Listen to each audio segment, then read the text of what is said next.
কিছুদিন আগে আমি পুদিনা পাতা কিনেছিলাম। এবার ওই পুদিনা পাতাটা ইউজ করেছি আর কিছুটা রয়ে গেছে। এবার ভাবছি এটাকে কি করা যায়। তাই ভাবলাম এই ডালগুলো যদি একটা টবের মধ্যে লাগানো যায় তাহলে বেশ ভালো পুদিনা পাতা হবে।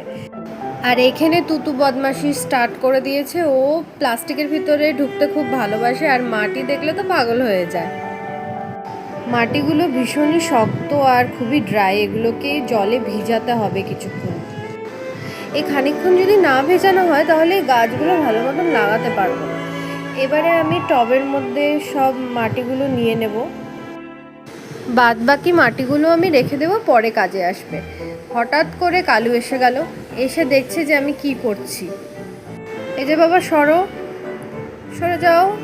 এবার আমি কিছুটা মাটির মধ্যে জল দিয়ে দেব যাতে মাটিটা ভালো মতন ভিজে যায় আর লাগাতেও সুবিধা হবে। এবার দেখো এই এক একটা ডাল নিয়ে নিয়েছি, কিছুটা আগাগুলো আমি ইউজ করেছি আর নিচটা আছে, এগুলো এক একটা করে আমি বেছে লাগিয়ে দেব। পুদিনা গাছ লাগানো অতটাও কঠিন না, আর এটা জঙ্গলেও হয় আর বেশি মেনটেনেন্সেরও দরকার পড়ে না। একবেলা করে জল দিলেই চলবে। এক এক করে আমি এই ডালগুলো লাগিয়ে দিচ্ছি, বেশি গ্যাপ ছাড়ছি না, এমনিতেই টবটা ছোট। এবারে জল দিয়ে দেব আর তোমাদের সাথে অবশ্যই শেয়ার করব এই গাছটার আপডেট। আবার দেখা হচ্ছে নতুন আরেকটা শর্ট ভিডিওতে। তোমরা সবাই ভালো থাকবে, সুস্থ থাকবে। টাটা।